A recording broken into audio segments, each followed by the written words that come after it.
So, welcome to our live conversation on online conferencing. My name is Katharina Höhne. I'm a senior researcher at DiploFoundation, and I will have the pleasure to moderate the debate. And in the discussion, to draw on the wisdom of my colleagues at DiploFoundation and the wisdom of our global audience that is with us today. So today's topic takes place under the heading of Diplomacy Goes Virtual as Coronavirus Goes Viral, How to Organize and Run Online Meetings. So virtual meetings, online meetings are nothing new. Some organizations and diplomatic institutions have used them for quite a while now, for reasons of cost effectiveness or for reasons of sustainability, of course. With the coronavirus, now we have a new urgency to online conferences, online meetings and online learning. And we can clearly see that there is a need, and in particular, a need to have conversations about how to run and organize these meetings. What constitutes a successful online meeting? What can be done to make sure that meetings run smoothly and are conducted successfully? Let me start with two thoughts. First, there's a low entry point. And by that I mean there's a low technological entry point. The technological hurdle is really low. It is quick to download Skype or Zoom or any other meeting platform. However, this might be deceptive.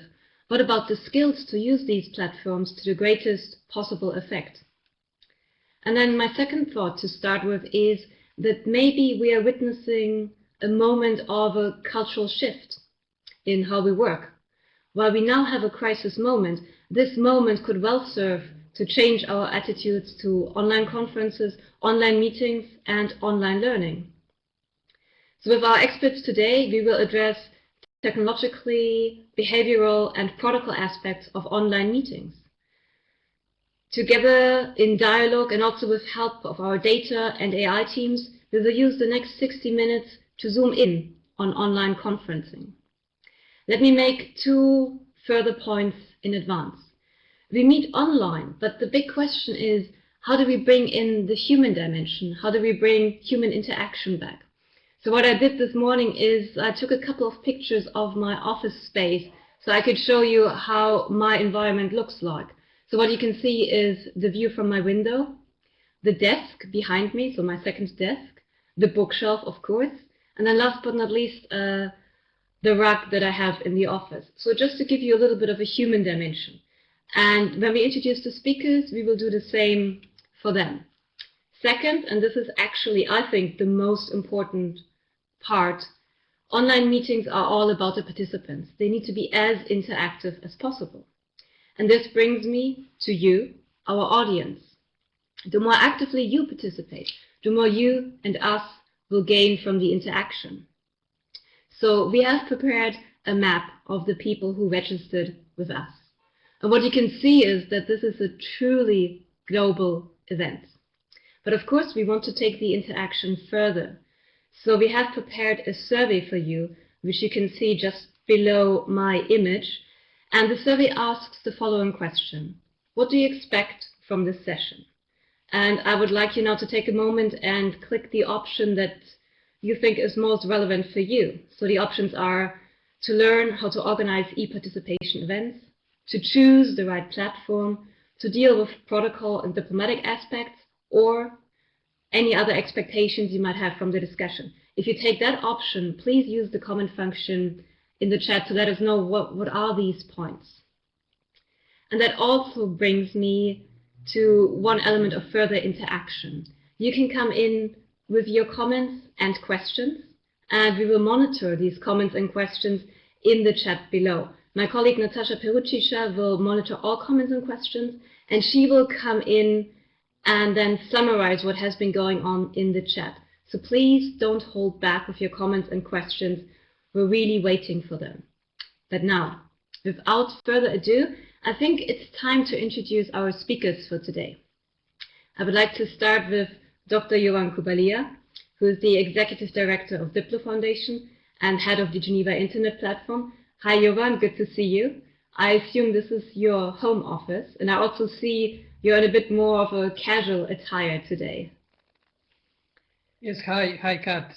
I adjusted to the protocol of online meetings. Then next, I would like to introduce my colleague Arvin Kamberi, our multimedia coordinator. Hi Arvin, good to see you. And we also see Arvin's view from his balcony. And then last but not least, my colleague Marilia Maciel, our digital policy senior researcher. And again, we're also going to see the view from her balcony in a second. Excellent. So as you can see, we're all joining from different locations. So I think while we're waiting for Marilia to join us, it's time to get into the discussion. So Jovan, I would like to turn to you first because there's a lot of experience to draw from. Your first online course for small island states dates back to 1998. So what is the parallel between this and what we're witnessing today? Give us some context there, please. Well, the common element between the 1990s Diplo in Malta and today is a necessity. At that time, due to the physical sort of remoteness, geographical remoteness, we had to use online tools to participate in policy discussion, academic discussions. We didn't have that advantage of our colleagues and friends in London, New York, Geneva, and other centers.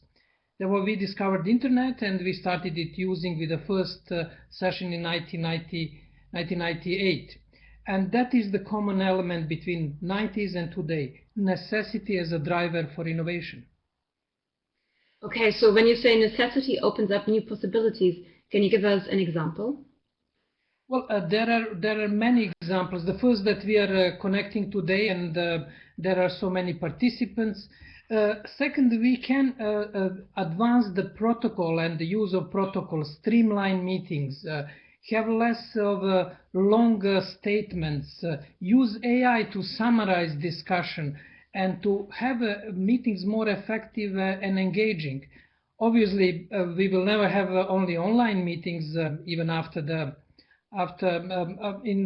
this type of situations, but there will be always a smart interplay. But this occasion, this necessity can help us to push forward the effectiveness of diplomatic and other meetings. And how can this be done? Can you give us a bit of a flavor of how you make sure that you're conducting a successful online meeting from your experience?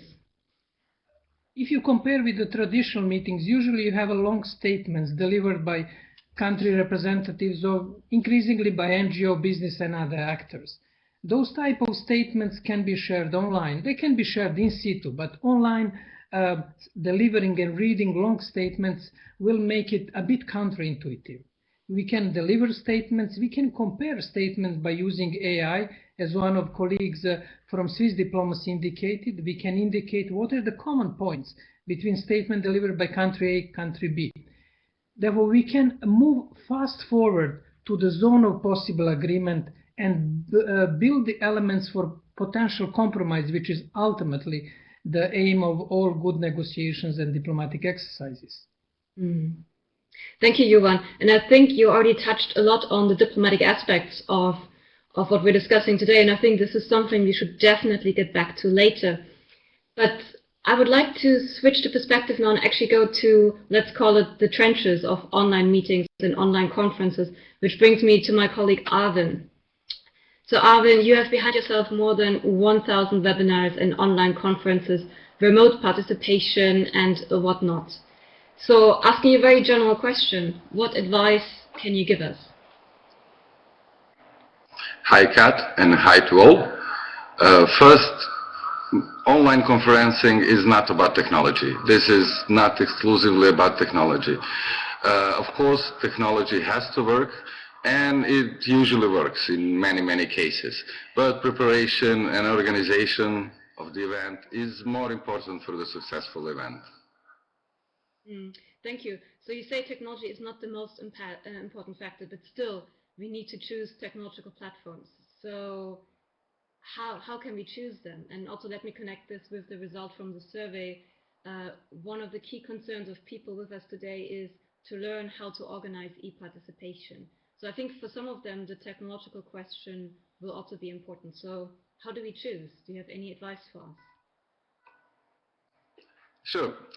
Today, due to this really global situation or COVID-19 outbreak, all major companies, services offer free of charge online participation services. Main conference platforms such as Zoom or WebEx or Cisco's WebEx or Adobe Connect, they are all offering the same. You can open the free account up to the July with many possibilities for the online meetings. But most other platforms use similar approach as those I mentioned, like Connect, Zoom, or WebEx. But you can find about that more on from our survey that is on our CovTech website. Well, let me just drop a few hints for anyone who is now willing to hear a direct tip.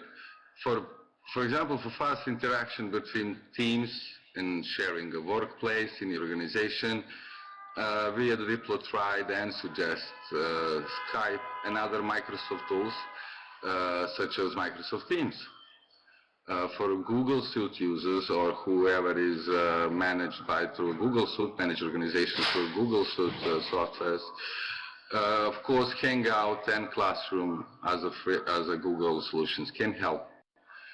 For big conferences, events, or public announcements such as like town hall meetings or conference events with the massive online participation, we suggest to use robust tools like WebEx or Zoom.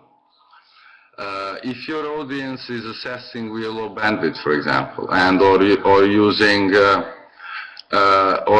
mobile 3G networks, we suggest cloud-based services as Zoom, for example, which now release the bandwidth from the side of the user, and using a cloud infrastructure, actually, you can have many people connected at the same time.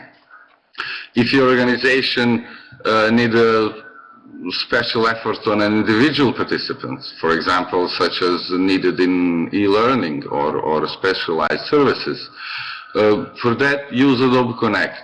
Adobe Connect has a great breakout rooms, so you can have a multiple one-on-one classrooms or sessions and a join place all under the same URL, for example. If you need a license for many users in your network and you can't afford it, use free and open tools such as Blue Button, for example, or Jitsi, two of them. You can tweak your platform to suit your need, actually. Okay, thank you, Arvin. I was about to stop you there because it was a lot of information, and I think if people have questions around choosing the right platform, you answered their questions almost exhaustively. Of course, you can find more of this information on our conference tech lab, and I just posted the link in the chat just a minute ago, so we can follow up on that. But earlier you mentioned that for you personally, although you can give us a lot of information on the technological aspect, that is actually not the most important aspect. So then tell us, what else besides technology and besides choosing the right platform matters? Well, what matters the most, I could say, can be experience in using them. You start discovering glitches when you use conference platforms occasionally, undocumented glitches, or many other, let's say, just a second, sorry. We had many undocumented glitches which you can't deal with in front. But for example, with every webinar we discover something new, or some new occasion, or some new issue that might appear from someone who is on low bandwidth or just happen to have a bad user experience. Thank you. So you just mentioned glitches, and I think for many of us who participate in online meetings or who actually run online meetings, that is the big fear out there. So how do you react to glitches? How do we deal with them? Again, asking for your advice as the in-house expert here. Well, as we know, internet is not standardized. Not all devices work the same, and not to mention the speed of the internet and access points from which your participants are connecting. So basically, user experience might vary from great to poor. Services are now cloud-based mostly, and so much depends on the efficiency of those systems also, on the global network. So from the glitches, let's say some recordings might go wrong, some participants can, be behind the heavy firewalls, not even knowing it, or have problems, as I said, with the intuitive use of the user interface. At the spot, for the duration of the event, this should not stop your event in track. I mean, this should not be the main issue. You can try to connect or try again or try to reconnect and solve the issue. On the overall plan, organizations can prepare for this, for example, by asking participants with low bandwidth to send their comments ahead, or those comments to be read aloud by discussants, etc. So with the proper planning, you can even have some kind of a glitch during the event, but you can still prevent the overall dynamics of event to go down just because of some minor tech glitch. Kat, maybe just here one interesting point. All of us can recall that famous video on BBC with the, I think, researcher in Korea when his children entered the room. It was so, I think it is the best summary of complexity that we face where we have to connect online. I just realized somebody called me on my mobile phone, and there is that dynamics at home which interferes. But what is probably more interesting is that with a heavy load that we have on the internet, for example, these days, that it increased in, I think, in Switzerland for 70%, in Italy as well. We are putting pressure on this, the services which are delivered in real time, like this webinar.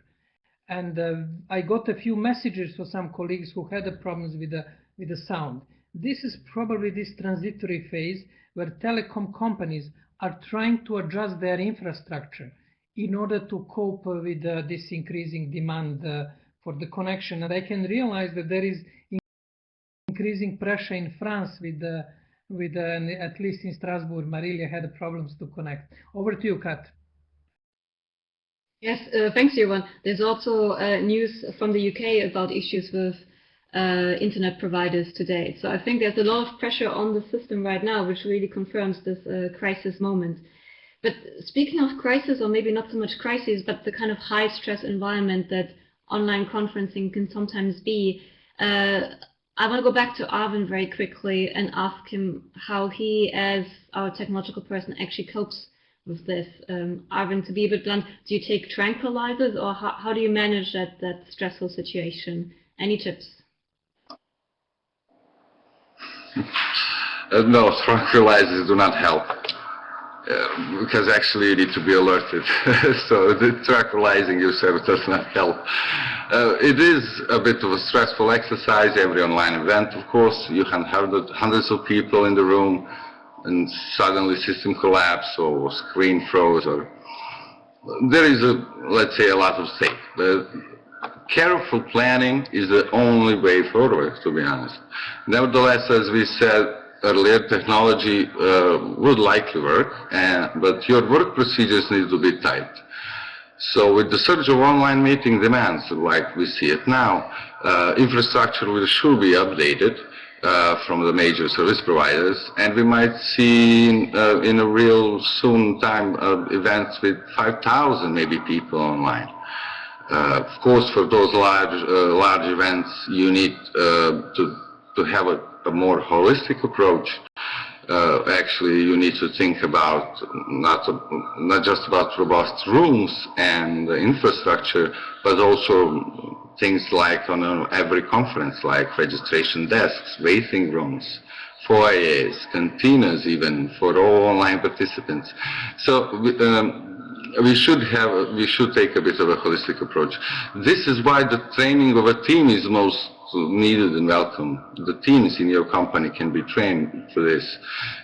Even if having people that have other regular duties, so they can still be assigned for the online meetings and kind of have these skills acquired. It is becoming a regular skills, like similar to being able to use an office suit or something like that. So training is important for your team and not tranquilizers. Thank you for mentioning training. So with Arvin, we talked about some of the technological basis, some of the tools available, but more importantly, how to use these tools effectively. There is another set of questions around this which revolves around e-participation. And for that, I'm now turning to my colleague Marilia, who has a lot of experience in using online participation for broadening participation, especially in internet governance discussions, and here again, especially in Brazil and the Global South. So Marilia, turning to this question of e-participation and inclusion, can online conferences increase inclusion and reduce digital divides? And if yes, can you give us a flavor of how this can be done? Thank you, Kat, and I trust that you can hear me well. I had to switch to 4G because the mobile provider at the moment is providing a better service than our fiber connection in the house. Since we are all locked in here in France and no one is going out, I suspect that all the neighbors and the children, they are all playing games and using bandwidth in the neighborhood. So we are kind of overstretched here. But I'm happy that everything worked well. And I think that Arvin takes tranquilizers, because while he was speaking, I was in the Skype back channel sending him messages. Arvin, what should I do? Do we have a plan B? How can I connect? And he was like speaking and juggling many balls at the same time. So chapeau. And this is one of the proofs that nothing is bulletproof. And I think that one of the things, before coming to your question, that we need to have is not to have double standards between what we are ready to accept face-to-face and what we are ready to accept online. Sometimes when we arrive in a meeting room face-to-face, the screen is not working, the projector has a problem, and we're okay with that. We just, give it 15 minutes to the tech team. We go, we grab a coffee, we talk to the person who's next to us in the meantime. And when we are online, we don't seem to have that patience. And if in 5 minutes the meeting doesn't start, oh my God, it's a complete failure and we are ready to go do something else. So I think it's important that we develop these sensitivities too, as we turn to online options and perhaps make it more alike our face-to-face patience with this tech failures and problems. But yes, definitely e-participation has a big potential to raise inclusion. Actually, that's how the discussion started in internet governance, how to include people who were short on resources, be it financial resources or human resources, to participate in meetings. Just remember that internet governance meetings are intrinsically global. They happen in every continent, and it puts a lot of strain. Think about small countries with reduced staff to follow everything that is going on, or civil society who doesn't have much resources. So when the idea of e-participation began to be discussed in internet governance, it was very much connected with connecting the unconnected, making sure that those that could not attend meetings had a voice. Of course, the situation has changed, and e-participation is a reality for all of us. And I think this is here to stay, not because just of the corona crisis, but we have other underlying crises going on, environmental crisis. We have more and more pressure from environmental areas, from using our financial resources better, that perhaps will lead to this experience to last longer than the corona crisis itself. But with internet governance, what we understood from our experience is that, first of all, if we really want to promote inclusion, there's a set of technologies that we need to put in place at the same time. So for us, for instance, we use in the IGF, which is the Internet Governance Forum, one of the most important meetings about internet governance, and in regional meetings, we use a platform similar to this one to connect to the meeting, to send questions, But with time, we realized that some professionals are behind firewalls. They are not allowed to install WebEx, Adobe, etc. So we started to stream the meetings via YouTube as well, which is something that more people can open. We also realized that it's very important for those with low bandwidth from developing countries, or those people who don't speak English as a native language, to have a captioning of what is being said. So while the speakers, they speak in the meetings, there's a real time caption that is being transcribing everything that is going on. And that was really important too. When we introduced that, actually it was under pressure from people with disabilities, but we came to realize that this is important for developing countries as a whole and for people who don't speak English as a first language. But technology is not just everything. When you put together all the different pieces to increase inclusion, you also need to realize that the human aspect is really important. So if you don't have trained moderators that will make sure to bring in those people who are participating remotely timely, then they just feel excluded from the whole process. So we needed to work with moderators to make sure that they really recognize the people who are online, that they create some kind of interaction with those who are online throughout the meeting. So that human aspect sometimes is really overlooked. We focus too much on the technology and we forget how to bring in people who are on the other side. And that was really important. Methodologically speaking, we have learned a lot throughout the years. And I think that when you are willing to organize large conferences, perhaps that's exactly when you need to have experts in the picture, not just to adjust your mics and make sure that there's no echo, etc., but to also help you with the techniques, with the methodology that will ensure that your audience is brought into the conversation. Thank you, Marilia. For more than two things, but two things really stuck with me. This reminder of being patient, but also the importance of being inclusive and of training people to allow for an inclusive environment. So speaking of e-participation, let me quickly go back to our survey. What do you expect from the session?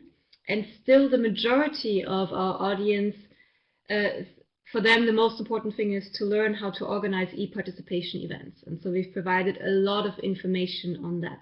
But going a bit further in terms of inclusion and e-participation, I would like to turn to my colleague Natasha, who is going to give us a quick summary of what's happening. Natasha. Thank you, Kat. There is a very lively discussion in our chat. I hope that we were able to overcome all the technical difficulties. So I will just summarize some of the key points that I gathered from the discussion. A lot of the participants are actually sharing their experience with the use of online platforms. Some of them have recently used online conferencing during ICANN 67 and ISOC also meeting. So there is some sharing of experience on that. There is also Paul Gerhardt from the Graduate Institute shared his experience on the use of Zoom for the first webinar that they organized.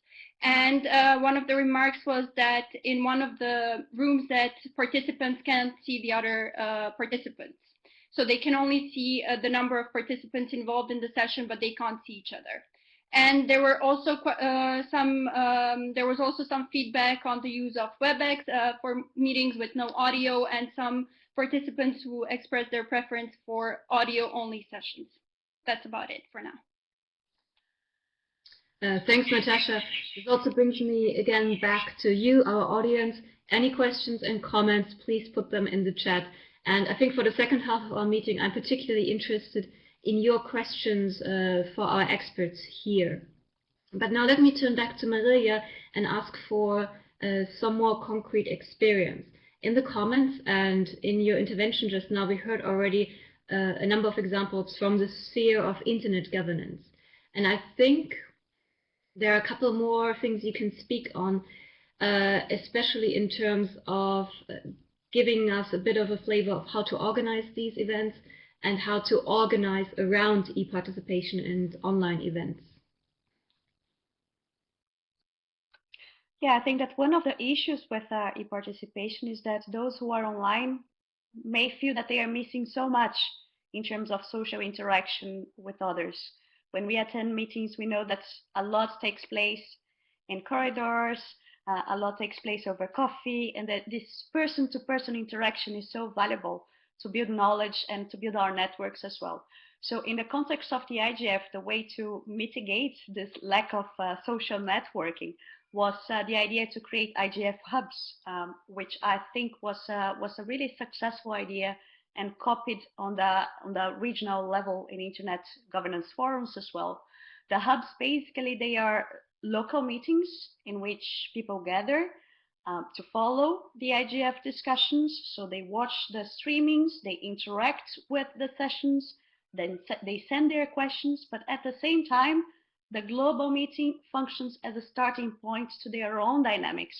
So by the time that they disconnect with the IGF, they have their own local discussions, and the global discussions serve for them to contextualize the global issues from a local perspective. So what are our own problems in terms of cybersecurity, or privacy, or access? And the idea of the hubs was really successful because that created that community interaction that lasted before the global meeting, because people had to organize the hubs, decide where they were going to take place, during the IGF, and then after. Sometimes people remained in contact because ideas for follow-up activities or projects happened and they are close together. So these projects have much more opportunity to flourish. So from local hubs, sometimes they turn into ISOC chapters, sometimes they turn into faculty courses. So a lot came out of that. So this is a way to complement this global interaction with the global sphere, with also a sense of networking and discussion within the community. But having said that, it's really important that we understand when we organize global events like the IGF, who our audience is. So we actually take the steps to include everyone, everywhere, including people that have lower bandwidths, that have difficulties to connect and to access. So there's a lot that needs to be done in terms of inclusion and procedures. Yeah, let me follow up on that, because my impression is that particular challenges from the global south. So how do we organize these events in developing countries? What are particular challenges, or how do we address them from your experience so far? Yes, first of all, I think it's really important for organizers to know their audiences. So usually when you organize an online meeting, you do some kind of registration, even for online participants, so you can send the link for them to connect with you. So if you understand where these people are coming from, you can predict if your audience is going to have bandwidth problems, or they located in a developing country, and you can take measures to prevent that. That can be many different types of measures, as we mentioned, but as I mentioned in the IGF, we used captioning, and that was really effective for people with lower bandwidths. But you can also foresee that some of your experts, for instance, will need to send videos in advance, and you can prepare for that. You can ask people to sort of collaborate by sending questions, sending inputs to the session that you can transmit to the speakers, so some of their points are covered in advance. And of course, sometimes when we organize a global meeting, we need to make sure that the agenda also resonates with a local audience. If you want to bring in people, you need to give them something that they can relate with in their lives. So if you plan to organize a global meeting, it's very important to pay attention to the agenda and to make sure that e-participation is embedded in the process. Ideally, it's good if people can practice e-participation throughout the year. If you have a global meeting like the Internet Governance Forum that happens once a year, it is really good if people can have smaller meetings using e-participation tools in the process of building up to the IGF, so they can understand the technology better, they become more acquainted with it, and now function that as a training. So the day of the event, that it will all come without saying. The technology will be just there to support and assist you, but people will have the experience with it. So that, I think, is all very important. It depends on the meeting. The preparatory process will depend on the meeting, but I think that there are some general steps that it will be interesting to adopt. And of course, things like what Arvin mentioned before, to try to test your technology in advance. although it doesn't always work. We test this room here in advance, and it was working perfectly yesterday. Today I had this bandwidth issue, so be prepared for the unforeseen.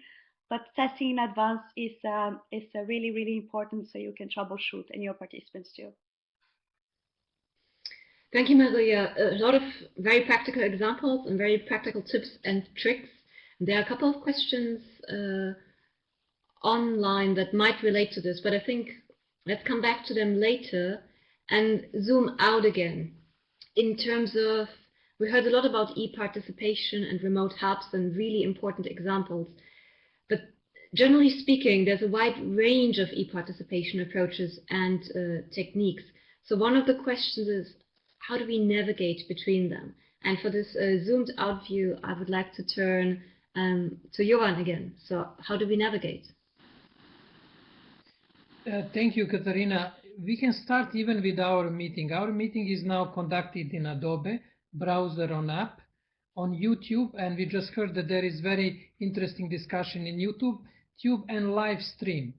Generally speaking, in e-participation on or whatever you call it, online or virtual participation, on one side you have very expensive systems of teleconferencing, which could cost up to $1 million, and they are operated mainly by big companies, but also by some international organization. On the other sort of side of this scale, you have the Skype meeting, simple Skype meeting, and everything in between. WebEx, Adobe, Zoom. We heard quite an interesting discussion of expertise gathered on these meetings. But there is also terminological confusion. Do we call it virtual workplace, tech event, virtual conference, e-meeting, web discussion, remote participation, webinar? And like in digital net diplomacy, there is a potential for confusion. The best thing is to see what it is about. Is it this type of event with a few speakers and chat in the text chat, or completely sort of video enabled and sound meetings, or lecturing? There are different models and methods, but we will have to navigate confusion and potential spin that will exist, that will be created by tech companies. They will be renaming the similar services in their own way in order to sell it. Therefore, there will be that challenge ahead of us to see what it is in essence, regardless the name which is assigned to online conference, e-participation, virtual meeting. Over to you. It's a very important point on the question of what is the essence of a certain platform. And actually this brings me back to Arvin, who I'm going to put on the spot now. A question like this already came up a bit, but let me be more concrete. From your experience, how do we choose the platform?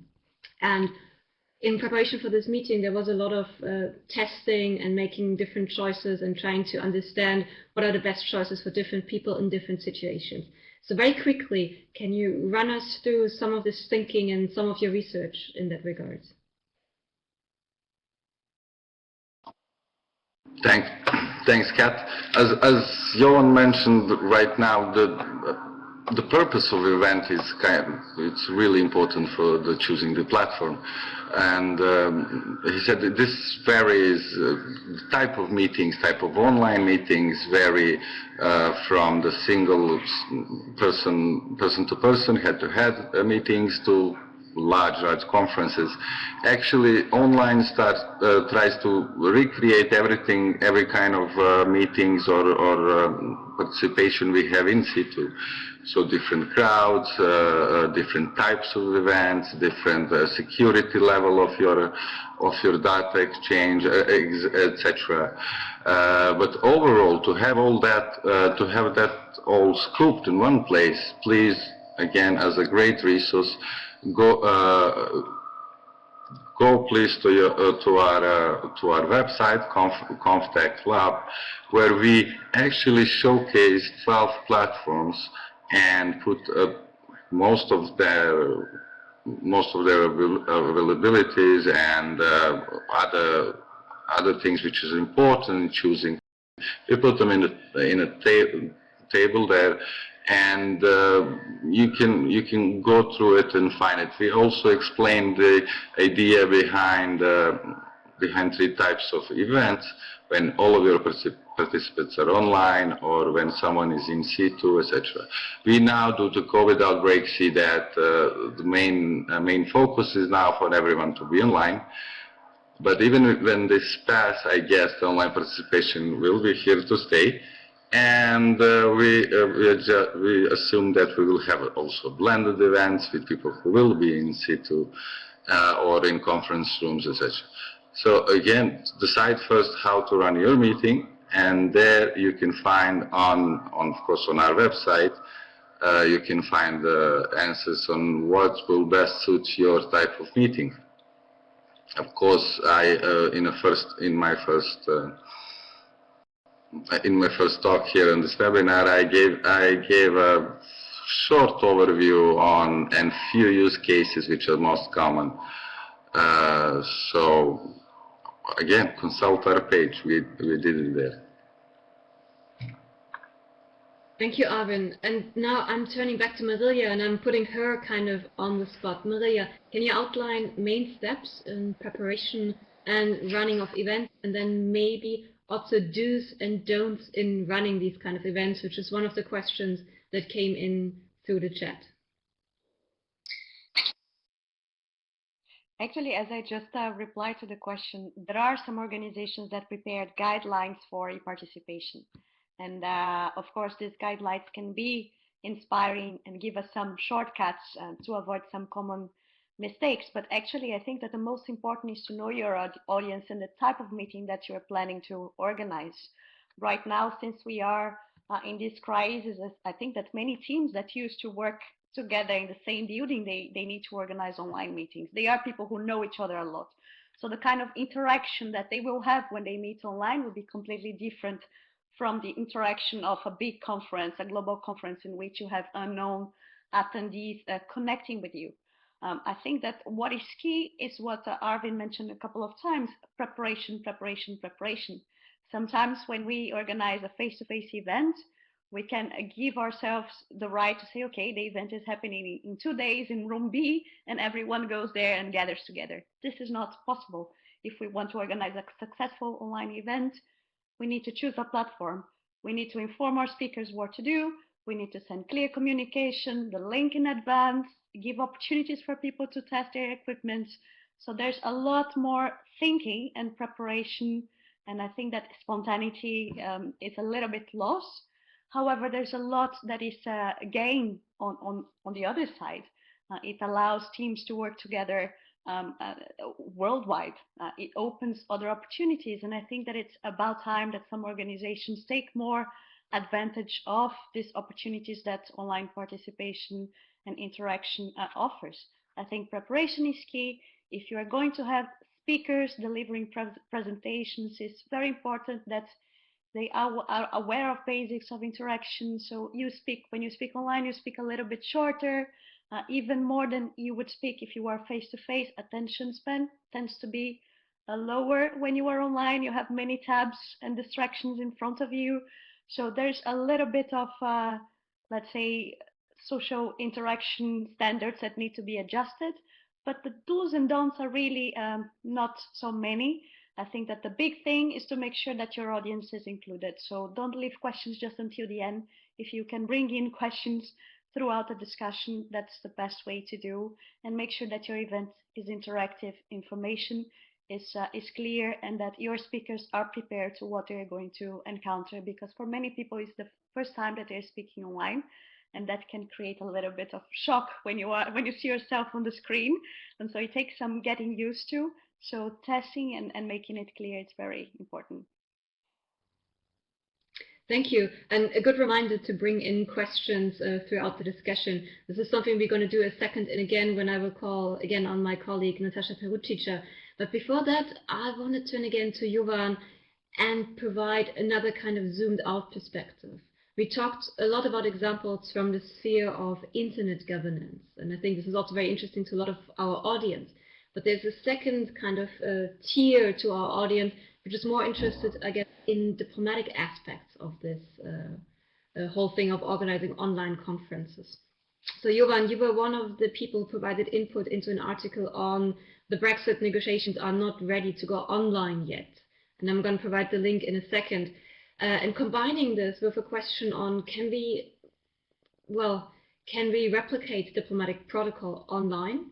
And more generally speaking, what are your observations on diplomatic practice that now has to go online? Thank you, Kat. There are probably 3 points. For some extremely important politically charged meetings, we'll need still in situ meetings. But in this case, or in the case of Icelandic volcano 6 or 7 years ago, it's simply not possible to meet in person.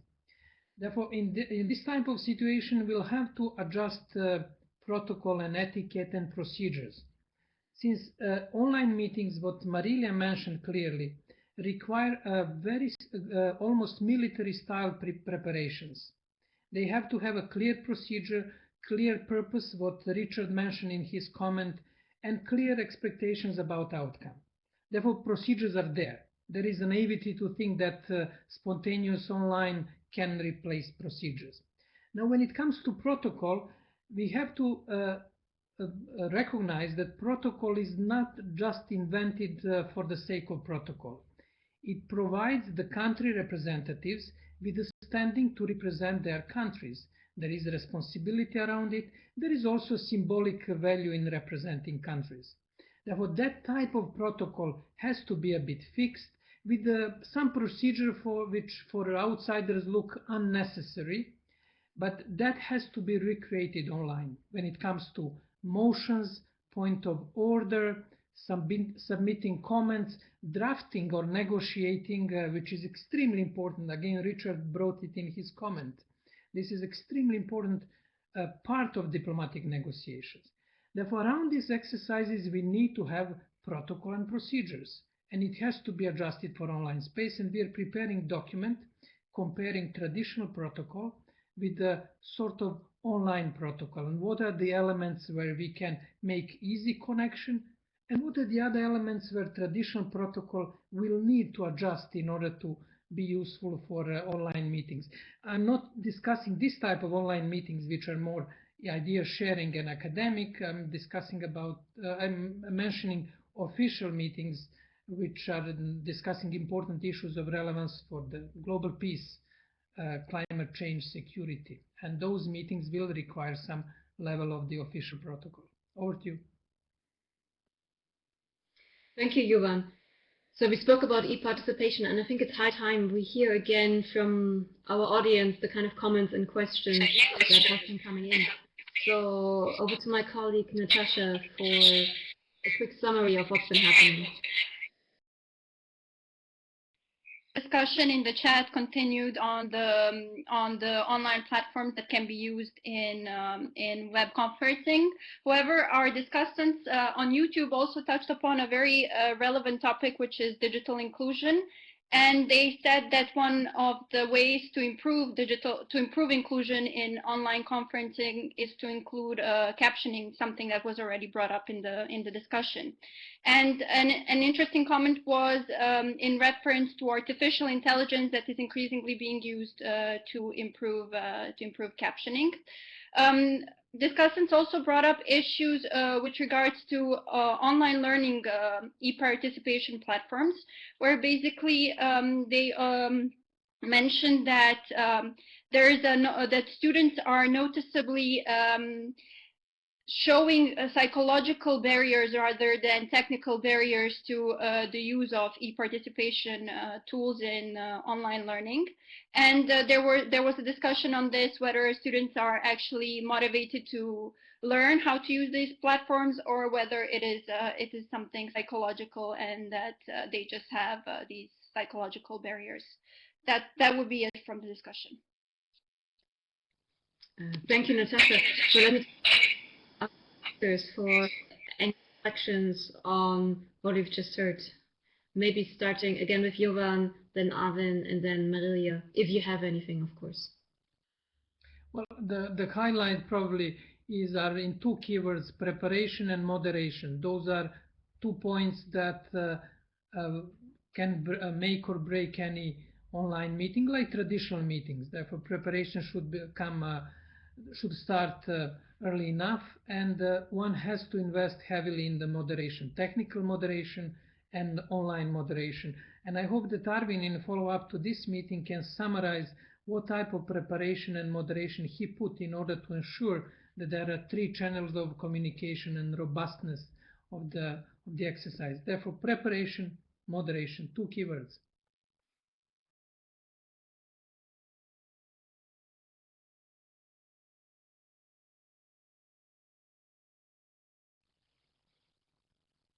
Okay, any other thoughts in reaction?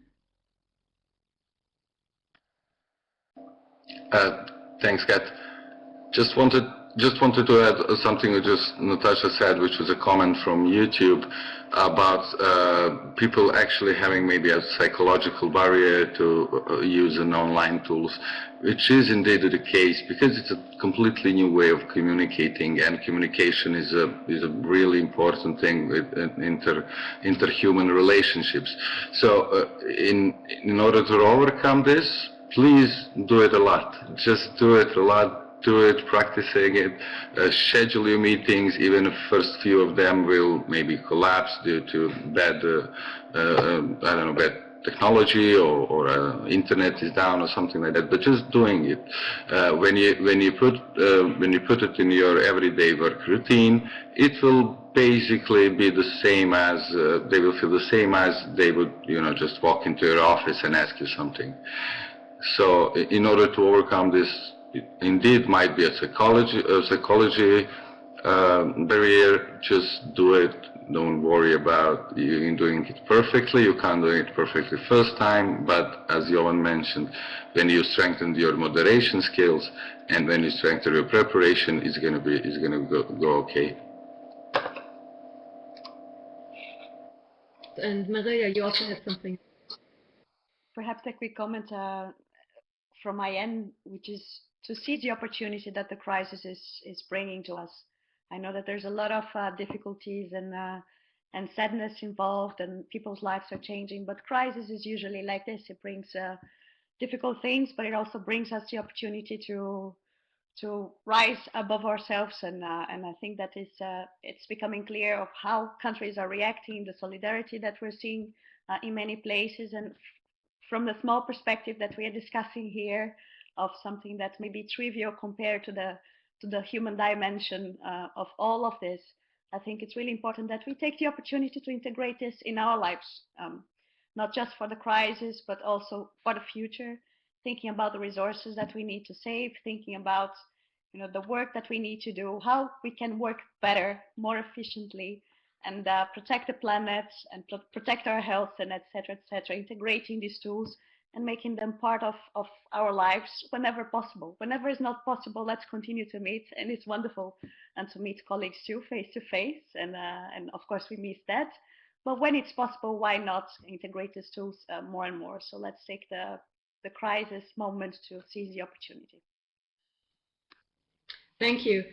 So we promised to take exactly 60 minutes of your time, and one important thing about online etiquette and e-participation and online conferences is to keep that promise. So what I would like to do is to invite our 3 speakers for maybe a very short final word before we conclude the session. While they do that, we have another survey for you, but just a very small one to ask about your satisfaction with the meeting. So that survey will come up now, and I would like to ask our 3 speakers for final words, starting with Arvin, then Marilia, and last but not least, Jovan. Over to you. As the last words, just a short, I would say keep online participation on your agenda when you plan meetings, and of course train a team of people who will be accustomed with this. That will be it.